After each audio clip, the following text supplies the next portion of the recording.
السلام علیکم. آج کے سچ کے ساتھ میں ہوں وسیم عباسی. آج الیکشن کا دن ہے, پاکستان میں فیصلے کا دن ہے, اور آج ملک میں ٹرن آؤٹ کیسا رہ رہا ہے, کس علاقے میں کیا ٹرن آؤٹ ہے, اس حوالے سے میں آپ سے بات کروں گا. ہمارے رپورٹرز پورے پاکستان میں موجود ہیں. ابھی ہم سب سے بات کر کے میں ہٹاؤں کہ کس علاقے میں کتنا ٹرن آؤٹ ہے, کیا پوزیشن رہی ہے, اور کیا ہونے جا رہا ہے, الیکشن کا نتائج کیا آئیں گے. ایگزٹ پول آپ کو دے سکتا ہوں کہ کیا لگ رہا ہے. تو سب سے پہلے میں آپ کو بتاؤں کہ آج صبح جب ہم جاگے ہیں تو ہم نے سمجھا کہ شاید آج ٹویٹر چل رہا تھا, سب کچھ چل رہا تھا جو صبح کی نماز کے وقت, لیکن اس کے بعد اور کل سے یاد دہانیاں, یقین دہانیاں, اسٹیٹ جناب ریاست کی طرف سے یقین دہانیاں, پی ٹی اے کی طرف سے یقین دہانی, اور انفارمیشن کے منسٹر ہیں مرتضیٰ سولنگی صاحب, کل انہوں نے ہم سے کہا تھا کہ انٹرنیٹ بند نہیں ہوگا, موبائل سروس جاری رہے گی. لیکن صبح ہی جناب ہم نے موبائل دیکھے, تھوڑی دیر بعد موبائل سروس بند ہو گئی, اور پورے پاکستان میں یہ حال ہے کہ موبائل سروس بند ہے. یہ حکومت کی گھبراہٹ کی بھی نشانی ہے, لیکن حکومت کی یہ وضاحت ہے کہ جی پورے پاکستان میں چونکہ امن و امان کا مسئلہ ہو سکتا ہے, سیکیورٹی کا مسئلہ ہو سکتا ہے, اس لیے موبائل سروس بند ہے. بھائی جان, دنیا میں جہاں کچھ ہو جاتا ہے, پاکستان میں کوئی پوری سونامی انڈونیشیا میں آ جائے تو کراچی میں ڈبل سواری پہ پابندی لگ جاتی ہے. ہماری پتہ نہیں کیا شامت ہے کہ ہم یہ کام نہیں کر سکتے. موبائل سروس بند ہونے سے آپ کھانے کی سروس تک نہیں یوز کر پا رہے, آپ ٹیکسی سروس یوز نہیں کر سکتے. جو آپ نے اوبر یوز کرنی ہے, کریم یوز کرنی ہے, جو لوگ ایک جگہ سے دوسری جگہ پہنچنا چاہ رہے ہیں, جن لوگوں نے پولنگ اسٹیشن پہنچنا ہے, پولنگ اسٹیشن کی لوکیشن دی ہوئی ہے, لیکن لوکیشن تک کیسے پہنچے, گوگل سروس ہی نہیں چلتی. تو آپ یعنی کہ ہم ٹیکنالوجی کے عادی بھی ہو چکے ہیں. اب پھر آپ کہتے ہیں کہ پاکستان کو ٹیکنالوجی کا ہب بنانا ہے, آئی ٹی آگے کیوں نہیں جا رہی. جب آپ موبائل سروس بار بار بند کریں گے تو جو آئی ٹی سے ریلیٹڈ کمپنیز ہیں اور کاروبار ہے, وہ اس میں کانفیڈنس کہاں سے آئے گا. تو یہ بہت بری بات ہوئی ہے کہ صبح سے ہی جی انٹرنیٹ بند ہو گیا, موبائل سروس بند ہو گئی ہے. اور موبائل سروس کا بند ہونے سے آج بار بار لوگ پوچھ رہے تھے کہ سیکیورٹی سے تعلق کیا ہے. میں آپ کو بتاؤں, ویسے سیکیورٹی سے کچھ تعلق تو ضرور ہوتا ہے کہ کوارڈینیشن, اگر فرض کیا کوئی خدا نخواستہ کوئی چاہتا ہے کہ کسی جگہ پر حملہ آور ہو, اور وہ اس کی کوارڈینیشن ہوتی ہے کہ جی پہنچ گئے ہو, کس جگہ پہنچے ہو, کیا دیکھ رہے ہو, وہاں پہ کرو. پھر اس کے علاوہ کچھ ایسے ڈیوائسیز بھی ہیں جو موبائل سے آپریٹ ہوتے ہیں, اور موبائل سے آپ دباتے ہیں تو پھر وہ چلتے ہیں, جو کہ تباہ کن ڈیوائسیز ہوتے ہیں. تو یہ تھوڑا سا تعلق ضرور ہوتا ہے, مگر بات یہ ہے کہ سیکورٹی یہ تو نہیں ہے کہ موبائل سروس بند کر دی جائے. اس کا مطلب ملک بند کر دیں, ووٹنگ بھی نہ کروائیں تو بہترین سیکورٹی ہوگی. تو یہ چیزوں کو روک تو نہیں سکتے. تو یہ بہرحال ایک ہوا ہے, اور چیف الیکشن کمشنر صاحب سے بات ہوئی تو ان کا یہ موقف ہے کہ جی موبائل سروس اس لیے بند کی کہ سیکورٹی کا مسئلہ ہے, اگر کھول دیں اور ملک میں سیکورٹی خراب ہو جائے تو کون ذمہ دار ہوگا. تو بہرحال موبائل سروس بند ہوئی ہے, مگر آپ کو بتاؤں کہ حیرت انگیز طور پہ موبائل سروس بند ہونے سے پی ٹی آئی کو کم نقصان ہوا ہے اور نون لیگ کو زیادہ نقصان ہوا ہے. نون لیگ کو زیادہ نقصان ہوا ہے. پی ٹی آئی پہلے سے اس کے لیے تیار تھی, انہوں نے بڑا ہوم ورک کر رکھا تھا, اور انہوں نے جناب اپنے ووٹرز کو 2 دن پہلے ہی لوکیشنز بھی بتائی ہوئی تھیں, اور پھر ساتھ ساتھ یہ بھی بتایا ہوا تھا کہ آپ کا پرچی کا نمبر کیا ہے, ووٹ نمبر بھی چاہیے ہوتا ہے. تو وہاں کیمپ پہ جائیں نہ جائیں, ایک دوسرے سے رابطہ نہ ہو سکے تو کیا کرنا ہے. بیسیکلی ان کو اس سچویشن کی تیاری تھی. نون لیگ جو ہے نا, وہ جیسے ہوتا ہے کہ پکڑے گئے آف گارڈ, وہ خیال نہیں تھا, اور وہ ان کو تھا کہ شاید ہوگا اور سب کچھ ہمارے حق میں چل رہا ہے تو کیا ہوگا. تو وہ لوگ صبح صبح نظر نہیں آئے. اب ہماری پاکستان بھر سے جو رپورٹس آئی ہیں اس میں ٹرن آؤٹ کم نظر آ رہا ہے, سوائے پشاور کے کچھ علاقوں اور لاہور کے کچھ علاقوں کے. باقی جو کراچی میں ہے اس میں ٹرن آؤٹ بہت کم نظر آ رہا ہے. پولنگ لیٹ سٹارٹ ہوئی ہے, کئی جگہوں پہ ڈیلے کیا گیا ہے, کئی جگہ پہ کھولنے میں. کراچی میں ہمارے جو رپورٹر ہیں انہوں نے ہمیں بتایا کہ جی وہاں پر کچھ جگہوں پہ جو ہے پولنگ ہی نہیں شروع ہوئی, کافی 1-2 گھنٹے تک. جہاں شروع ہوئی وہاں پہ پی ٹی آئی کا ووٹر نظر آیا. پی ٹی آئی کی پوزیشن اچھی لگ رہی تھی کراچی میں, اور لیکن وہ بھی اتنی بڑی تعداد میں نہیں تھے جتنا ہم لوگ سمجھ رہے تھے کہ 60% 70% ٹرن آؤٹ ہوگا. ٹرن آؤٹ کے حوالے سے بری خبر یہ ہے کہ ٹرن آؤٹ بہت اچھا نہیں ہوا. اور اب جب میں آپ سے بات کر رہا ہوں صرف 3-4 گھنٹے رہ گئے پولنگ بند ہونے میں, تو ٹرن آؤٹ اب کیا ہوگا. تو ٹرن آؤٹ کراچی میں بھی کم رہا, لیکن یہ ہے کہ جو ووٹرز تھے وہ جماعت اسلامی اور پی ٹی آئی کے نظر آئے, اور ان کو انٹرنیٹ کی بندش سے زیادہ فرق نہیں پڑا. جو نون لیگ کے ووٹر ہیں جن کو انٹرنیٹ کی بندش سے فرق پڑا, وہ ان کو پولنگ اسٹیشن ہی نہیں مل رہے کہ کہاں جانا ہے, کیا کرنا ہے. ان کا خیال تھا کہ آج صبح جو ہے وہ میسج کر کے اپنا پولنگ اسٹیشن جان لیں گے اور وہاں پہنچ جائیں گے, کوارڈینیٹ کر لیں گے. وہ ساری کوارڈینیشن دری کی دری رہ گئی, اور وہ تیار نہیں تھے. یہی حال اسلام آباد کا بھی ہے. اسلام آباد میں بھی ہم صبح جو بھی رپورٹرز گئے ہیں فیلڈ میں, اور جہاں جہاں دیکھا ہے اس میں پی ٹی آئی اور جماعت اسلامی کا ووٹر نظر آیا. پی ٹی آئی کے کیمپ اتنی زیادہ تعداد میں نہیں تھے جتنے کہ جماعت اسلامی کے تھے, مگر یہ ہے کہ پی ٹی آئی کے نوجوان موجود تھے فیسیلیٹیٹ کرنے کے لیے. کئی جگہوں پر نون لیگ کے پولنگ ایجنٹس تک موجود نہیں تھے. ایک بات اس میں یہ بھی ہے کہ نون لیگ کا ووٹر جو ہے عام طور پہ آرام سے اٹھتا ہے اور لیٹ آتا ہے، 12 بجے کے بعد پولنگ اسٹیشن پہنچتا ہے، تو وہ فنامنا ظاہر ہے ڈیسائسو ثابت ہو سکتا ہے لیٹ۔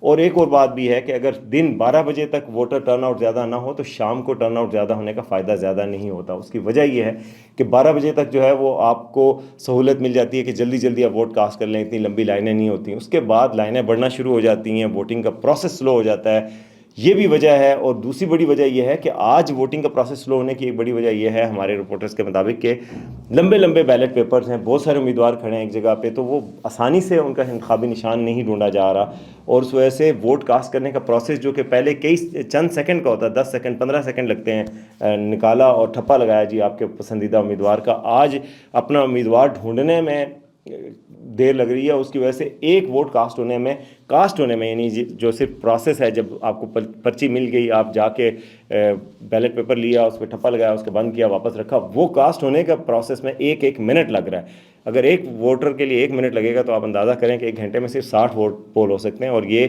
پولنگ کے عمل کو ڈیلے کرتا ہے۔ تو یہ ایک فنومینا دیکھا۔ لاہور میں یہ ہے کہ لاہور میں کچھ حلقوں میں تو کافی رش اور پولنگ اسٹیشن پہ گہما گہمی ہے، لیکن کچھ حلقوں میں گہما گہمی کم ہے، اور اس میں موبائل کی بندش کا بڑا قصور ہے کہ جو نون لیگ کا ووٹر ہے اس کو پتہ نہیں تھا کہ کدھر ہیں پولنگ اسٹیشن۔ کچھ پولنگ اسٹیشن بھی دور دراز بنائے گئے ہیں، ہٹ کے بنائے گئے ہیں گلیوں میں، پہلے جن جگہوں پہ ہوتے تھے وہاں نہیں ہیں، تو اس وجہ سے بھی ان کو مشکلات کا سامنا کرنا پڑ رہا ہے۔ تو لاہور میں اوور آل ٹرن آؤٹ کم ہے، لیکن کچھ جگہوں پہ زیادہ نظر آ رہا ہے۔ البتہ پشاور سے جو رپورٹ آئی ہے کے پی سے، وہاں پر بڑی لمبی لمبی لائنیں دیکھی گئی ہیں، اور وہ صرف پی ٹی آئی کے ووٹر نہیں ہیں، ہم نے اے این پی کے بھی دیکھے ہیں اور باقی لوگوں کی بھی لائنیں دیکھی ہیں، اور لمبی لمبی لائنیں جو روایتی طور پہ ہوتی ہیں وہ نظر آئی ہیں۔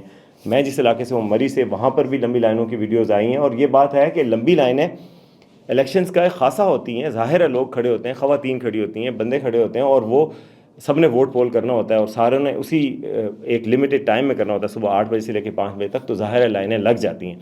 ان لائنوں سے کچھ لوگ گھبرا بھی جاتے ہیں، واپس چلے جاتے ہیں کہ یار اتنی لمبی لائنیں بعد میں آئیں گے، کوئی لوگ جلدی آ جاتے ہیں صبح۔ تو یہ لائنیں پشاور میں نظر آئی ہیں، کچھ مری میں نظر آئی ہیں، دیہی علاقوں میں چونکہ ووٹر کو موبلائز کرتے ہیں تو دیہی علاقوں میں کچھ لائنیں نظر آئی ہیں، لیکن اسلام آباد میں اتنی زیادہ لمبی لائنیں نظر نہیں آئیں۔ لاہور میں ووٹنگ ٹرن آؤٹ کی اتنی لمبی لائنیں نظر آئیں سوائے اکا دکا حلقوں کے۔ کراچی میں بہت ٹرن آؤٹ کم نظر آیا۔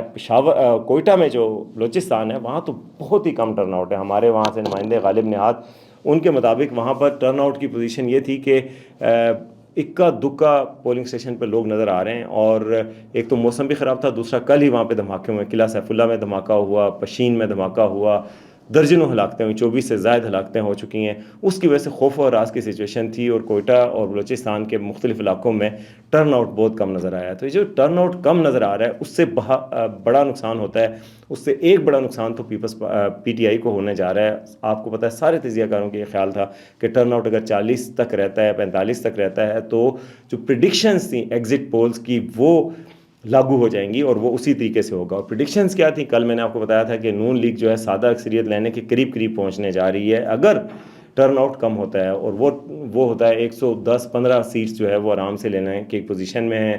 پیپلز پارٹی 50 کے قریب نشستیں ہیں، اور پی ٹی آئی کے حمایت یافتہ امیدواروں کی 40 کے قریب نشستیں ہیں اگر ٹرن آؤٹ کم ہوتا ہے۔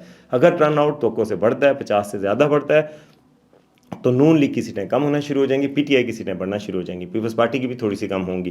تو لیکن ٹرن آؤٹ بہت زیادہ بڑھنے کے امکانات نظر نہیں ہیں۔ آج جو ہم نے دیکھا اس میں ٹرن آؤٹ بہت زیادہ نظر نہیں آ رہا۔ اس کی ایک بڑی وجہ موبائل فون کی بندش بھی ہے، رکاوٹیں بھی ہیں، اور آپ کو پتہ ہے کہ پی ٹی آئی کا کیمپ اس طرح کھل کے لگایا نہیں جا سکتا کہیں پہ بھی۔ آج ایک اٹک سے ویڈیو آئی تھی کہ جو پولنگ ایجنٹ آتا ہے پی ٹی آئی کا تو پولیس پریزائڈنگ آفیسر صاحب جناب پولیس کو بلا لیتے ہیں، وہ ویڈیو نظر آئی ہے۔ تو اس طرح کی چیزیں بھی سامنے آ رہی ہیں۔ تو جو ابھی تک کی پریڈکشن نظر آ رہی ہے اور جو وہ لگ رہا ہے کہ ٹرن آؤٹ لو ہوگا، اور ٹرن آؤٹ لو ہونے کا نقصان پی ٹی آئی کو ہوگا۔ البتہ صبح جو ہے وہ پی ٹی آئی کے کچھ لوگ آئے ہیں اور ٹیکنالوجی کے استعمال کی وجہ سے وہ فائدے میں رہے ہیں، اور وہ موبائل بندش کے باوجود بھی اپنے پولنگ اسٹیشن تک پہنچنے میں کامیاب رہے ہیں، جبکہ نون لیگ کے کئی لوگوں کو پولنگ اسٹیشن ڈھونڈنے میں مسئلہ پیدا ہو رہا تھا۔ اب یہ ہے کہ شام کو پولنگ کا ٹائم بھی بڑھایا جا سکتا ہے، اور اس کی وجہ سے بھی جو لوگ پولنگ اسٹیشن کے ہاتھے میں ہوتے ہیں ان کو کم از کم ووٹ ڈالنے کا حق مل جائے گا۔ تو اب دیکھتے ہیں کہ شام کو ریزلٹس کیا آئیں گے۔ آج الیکشن کمیشن کی طرف سے کہا گیا کہ 9 بجے سے لے کے 12 بجے تک کسی وقت بھی نتائج بتا دیے جائیں گے. بڑے بڑے سیاسی لیڈرز نے اپنے ووٹ کاسٹ کر دیے ہیں. نواز شریف صاحب نے جناب عقاب کو ٹھپا لگایا ہے کیونکہ اون چودھری ان کے امیدوار ہیں, حمایت یافتہ امیدوار ہیں, اور نون لیگ نے سیٹ ایڈجسٹمنٹ کی ہوئی ہے جس حلقے سے نواز شریف صاحب کا ووٹ ہے, جہاں شہباز شریف کا ووٹ ہے. تو صبح شہباز شریف صاحب تو جناب ووٹ ڈالنے پہنچ گئے, لیکن نواز شریف صاحب تھوڑا لیٹ آئے اور انہوں نے بات چیت بھی کی, اور وہ چاہ رہے ہیں کہ جی سمپل میجارٹی ملنی چاہیے. نواز شریف صاحب نے کہہ دیا ہے کہ جی ان کو سمپل میجارٹی چاہیے. میں کامران خان صاحب کا ٹویٹ دیکھ رہا تھا, انہوں نے کہا جی کہ مخلوط حکومت کی باتیں پرانی ہو گئی. نواز شریف کھل کر سامنے آ گئے ہیں اور انہوں نے کہا ہے کہ جی ہمیں سمپل میجارٹی چاہیے ہوگی, مخلوط حکومت سے مسائل حل نہیں ہوتے. یہ بات ہمیشہ سے نواز شریف صاحب کہتے ہیں. 2013 کی سپیچ پر عمران خان نے اعتراض کیا تھا, رات 9 بجے انہوں نے سپیچ کی اور انہوں نے کہا کہ جی ہمیں فل حکومت چاہیے. تو عمران خان صاحب کا کہنا تھا کہ ایک میسیجنگ تھی کہ دھاندلی کی جائے اور ہمیں فل حکومت دی جائے. تو آج نواز شریف صاحب نے جناب دن کو کہا ہے کہ ہمیں مخلوط حکومت کی باتیں چھوڑیں آپ, اور ہمیں جو ہے فل حکومت ملنی چاہیے سادہ اکثریت کے ساتھ. اب دیکھتے ہیں کہ رزلٹ کیا آتے ہیں شام کو, اور موبائل سروس کب کھلتی ہے. بلاول بھٹو صاحب نے موبائل سروس کھولنے کی بات کی ہے, ان کی پارٹی کی طرف سے کہا گیا, نون لیگ بھی ایون درخواست دے رہی ہے, پی ٹی آئی کی طرف سے کہا گیا کہ موبائل سروس کی بندش ختم کی جائے. اب ہو سکتا ہے کہ شام کے قریب موبائل سروس کھول دی جائے, لیکن وہ وقت دیر ہو چکی ہوگی اور اس وجہ سے کوئی فرق پڑ سکتا ہے. تو لیکن حیرت انگیز طور پہ بلاول صاحب کا یہ بیان ہے, اور زرداری صاحب کہہ رہے ہیں کہ میری تو ساری پاکستان میں بات ہو رہی ہے, کوئی خطرہ نہیں ہے, کوئی موبائل بندش نہیں ہے. کیونکہ زرداری صاحب کی تو اکثر بات ہو جاتی ہے نا, تو ان کی بات بھی ہوئی ہے, اس وجہ سے ان کو مسئلہ نہیں لگ رہا اور بلاول کو لگ رہا ہے. اب حیرت انگیز طور پہ باپ بیٹے کو الگ الگ مسائل ہو رہے ہیں. میرا خیال ہے بلاول صاحب کو بھی زرداری صاحب کا فون یوز کرنا چاہیے تاکہ ان کی بھی بات ہو جائے. تو اب الیکشن کے رزلٹ میں زیادہ دیر نہیں ہے. ہماری تو دعا ہے کہ خدا کرے کہ میری عرض پاک پر اترے وہ فصل گل جسے اندیشہ زوال نہ ہو. خدا کرے کہ میرے ایک بھی ہم وطن کے لیے حیات جرم نہ ہو, زندگی وبال نہ ہو. آئیے دعا کرتے ہیں کہ آج پاکستان کے عوام ایک ایسے حکمرانوں کو منتخب کریں, کسی ایسے حکمران کو منتخب کریں جو پاکستان کے عوام پر رحم کرے, پاکستان کے عوام کو اور پاکستان کی ریاست کو آگے لے کے بڑھے, یہاں پر امن, خوشحالی اور ترقی کا گہوارہ بنایا جا سکے پاکستان کو. ایسے حکمران ہم پر مسلط ہوں جو ہم پر رحم کریں, ایسے حکمران نامسلط ہوں جو ظلم کریں, اور ایسے حکمران نامسلط ہوں جو مخلص نہ ہوں پاکستان سے. تو ہم سب دعا کرتے ہیں بغیر نام لیے, اللہ چونکہ سب کے زیادہ جاننے والا ہے کہ وہ کون زیادہ مخلص ہے اور کون زیادہ بہتر ہے. تو جو زیادہ بہتر حکمران ہے وہ ہمیں نصیب ہوں. بہت تلاش ہو گئی, اب ہماری بس ہو گئی ہے. اب ہمیں چاہیے کہ ایسے حکمران ملیں جو اس ملک کو آگے لے کر جائیں. ترقی اور خوشحالی کا سفر شروع ہمارے ریجن میں, بنگلہ دیش اور انڈیا اور ویتنام اور باقی سارے ملکوں نے ایسی ترقی کی ہے, اور ہم پیچھے سے پیچھے جا رہے ہیں. حالانکہ ہماری قوم میں کوئی کمی نہیں ہے. آج قوم نے فیصلہ کرنا ہے, اللہ کرے کہ فیصلہ ملک اور قوم کے بہترین مفاد میں ہو. آپ ریزلٹس کے ساتھ آپ کے پاس حاضر ہوں گا, دیکھتے رہیے آج کا سچ.